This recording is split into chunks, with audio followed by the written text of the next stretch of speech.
Aga Khan University Hospital.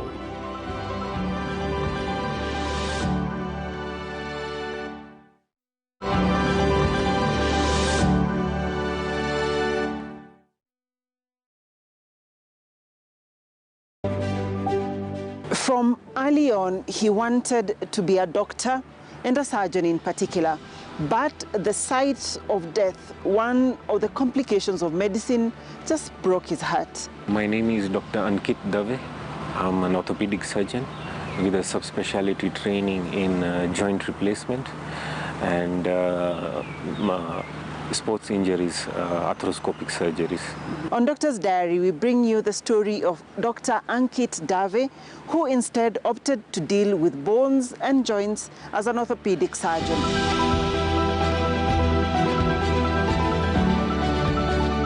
I was in Oswald High School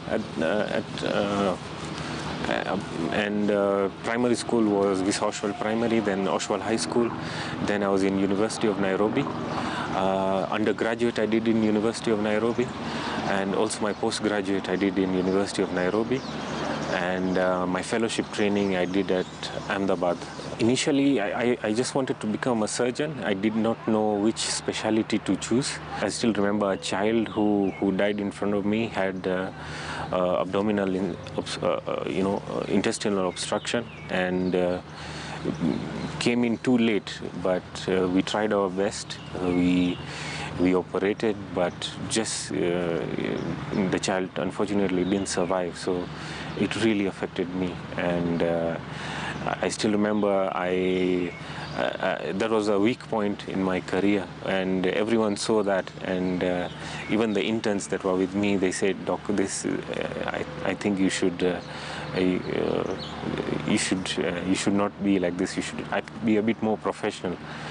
So I said, "It's just my weakness." This was a turning point for Dr. Dave, whose career in medicine at the time had just started as an intern at the then Bungoma District Hospital. His aspiration at the time was to be a surgeon attending to people like the child who had unfortunately died due to complications of an illness. This saddened him, and little did Dr. Dave know that he wasn't cut out to be the bearer of bad news. There were some tears in my eyes, so everyone saw that and they said, "No, doc, this is not right. You can't go on like this." He broke down. The death broke his heart. Though this was not the first encounter with death, it was probably the first time that he had time to critically think about his calling into the noble profession of medicine. You tend to come across many of those situations. So what was it about this? It was not the first one, but I don't know, for some reason, you could see the mother with the child, and she was so helpless, and she was looking at all of us, not just me, but she wanted help, and we tried our best, but things didn't go our way. So I don't know, it's just that particular moment, probably just the expression of the mother that I didn't like mortalities is what pushed me away from general surgery. Those things happen in the medical field, but it was something that I couldn't take it when I see a patient which I took care of and didn't make it. So I wanted to choose a surgical field that did not involve too many mortalities. I loved surgery, so I thought orthopedic surgery would be best for me. Now, as an orthopedic surgeon, Dr. Dave's experiences are uplifting, despite the ups and downs that still come with being a practicing doctor. He recalls one such experience that affirmed his choice of career to fix broken bones and joints. I had a patient who had severe osteoarthritis in both knees. In fact, the knees were all crooked completely, and she was walking with crutches. And we did the replacements. Of course, we spaced it out, and after that, in like 2 months, 3 months, she was very happy. She came and she gave, she gave a gift to all staff and whoever took care of her. and the son who was working in the UAE messaged me, called me, and thanked me. So it changed her life completely. So that was quite satisfying. His journey to orthopedics started first at the University of Nairobi, where he had also done his undergraduate degree in medicine and surgery. He has continued with other trainings, like one with the College of Surgeons in East, Central and Southern Africa, COSEXA. I did masters in orthopedic surgery, and right after I finished my masters, I thought I should subspecialize, and I got an opportunity in India, where in Ahmedabad. Ahmedabad is the city where they do the most joint replacements in the world. So I was lucky to get that opportunity, and I thought, let me just go for it. It was a 6-month subspecialist training, and I trained in joint replacements, which is hip and knee replacements. We also do complex surgeries. We used to do revision, which are redo surgeries. And also I've been trained in robotic surgery. I know that technology is not really available in the country, but I've been trained in robotic and navigation joint replacements. This training has come in handy for his day-to-day work at the current hospital, where he gets to do many hip and knee replacement surgeries, including complex cases that people would have otherwise made a trip abroad, like to India, to get fixed. I think it's just the comfort zone that the patients have in India, but definitely we do these things here. We have the same implants. The make of the implants is the same as India. The expertise is the same, and the cost difference is not much. If you calculate the ticket prices, and you go with your relative, and it turns out to be the same. So I think it's just the comfort. The patient feels comfortable going to India. But I don't see, nowadays we do have the expertise. We can do all these things here in the country. In the counties, yes, it's done. There are lots of colleagues. The implants and all that is the same.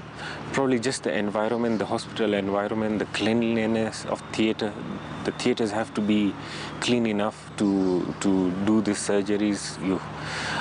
Because if you get an infection in a joint that has been replaced, it can be a disaster. So as long as it's a clean environment, it can be done. I know in the counties it's being done. So I think that's the only difference. Otherwise, it's the same quality that you'd get. I have lots of colleagues who do joints in the counties, which is okay. The cost of joint replacements, he says, vary due to the type and a source of implants used, and it is the only difference that people will see from one facility to the next, because there is no significant difference in the kind of orthopedic expertise that the country has. This cost of implants in some instances can be major for people who require a joint replacement done. His focus at the moment is arthroscopic surgeries, which is minimally invasive surgery of a joint that needs attention. Fixing torn ligaments is an example. This allows him to operate on his clients without opening up the joint, especially for sports-related injuries. I see a lot of athletes come here at the Karen Hospital, and they require probably an ACL injury or a rotator cuff injury. Ligament injuries basically of the knee, which are operated minimally invasive, arthroscopic. So we have amazing equipment here, and that's the advantage of working here. I have everything at my disposal, and I can do my best work, and I give the best to the patients. There is a lot of patients who need arthroscopic surgeries, and we have a lot of athletes in the country who need these treatments, whether it's arthroscopic surgery, we do PRP injections. There is a gap, and I think that has to be addressed. Scrubbed in theatre, getting ready to restore a joint and free someone from pain and allow them their freedom of movement once again, Dr. Dave takes pride in his work, something which gives him great satisfaction, especially when his clients get to walk again. Oh, I love it. It's great to see a patient who came, let's say, who couldn't walk, was in a lot of pain, depressed, and you know, once we do the surgery, they within weeks, in a week or two, they feel much better. They are walking, their lifestyle has improved. Like for example, if a grandmother has severe osteoarthritis and we do a joint replacement, now she can play with her grandchildren, she can go to the farm and do some work there. So it's a life-changing thing. Instead of sitting at home in bed all the time, like these elderly patients who are just bedridden, their general health also goes down because they're just depressed, they don't want to do anything.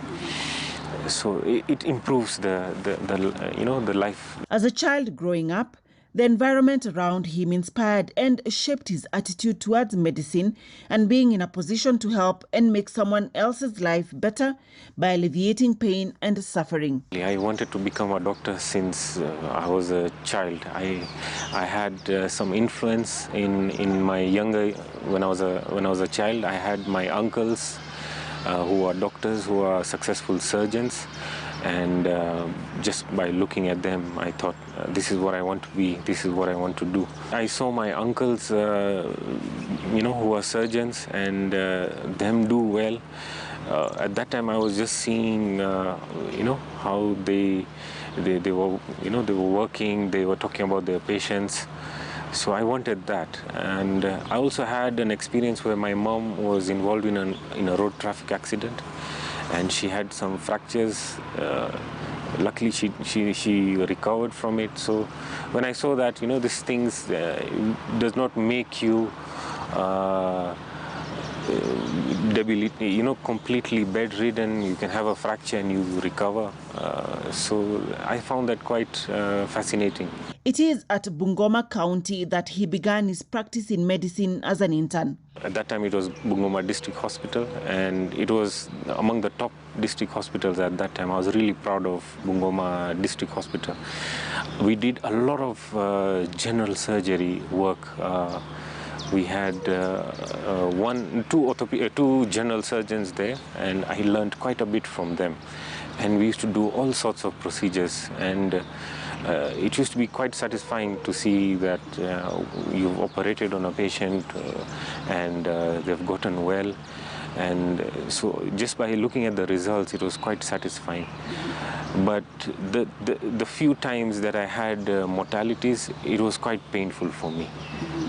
So I thought this is something I shouldn't do if it's really affecting me. If I have to do something all my life and if it's affecting me this much, I should look for something else. He had hoped to continue working in the public sector, but fate had something else planned for him. He faced the challenges that other doctors like him had encountered working under the devolved units of government. But for now, as long as he's attending to people who need the kind of expertise that he has, his career goals are met. Dr. Masi Korir for KTN News Doctor's Diary.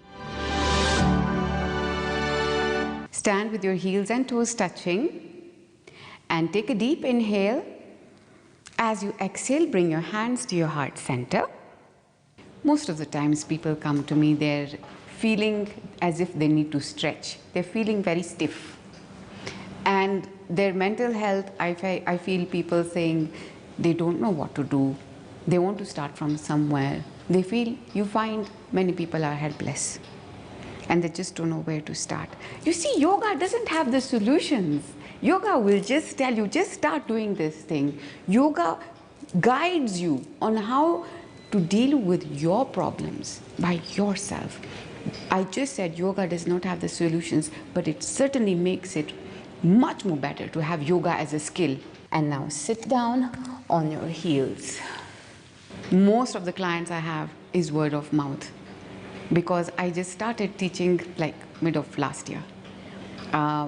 So we have a few doctors who send their clients and say, just try yoga, and then it starts slowly, slowly. In fact, I have, why it is because it was their process as well. It worked for them. It's very difficult for somebody to say, go somewhere. Why? Because you don't know what these people are teaching, and you don't know how they're teaching, what are their terms and conditions, are they going to mess around with the patients? Actually, I should say this. In today's time, there's not any doctor, there's no healer, there's no priest, there's no mandir, there's no temple, there's no church who can stand up and say, I have the answer to your problem. I am saying it with guarantee. Yoga has the answer, but it has to be personal to you. Are you willing to put that time? Are you willing to teach your children something that you've never learned? Are you willing to find a solution to why your children cannot sit down and read, or why they cannot sit down and concentrate and do their homework? And why you see all these children behaving in funny, funny ways? You don't know how to take care of yourself. How are you going to take care of the rest? And come and sit back on your knees, on your ankles, and just feel exactly how your ankles are feeling. One of the things that they can really do themselves is sit in silence for at least 5 minutes every day. Try and not think about anything. Now, the art of meditation is also taught through yoga. But you have to learn how to sit in silence for 5 minutes every day. From that silence comes growth. And then you venture into other places. It's right when they say that the best way out is in. And how do you look in? You have to sit down first in silence.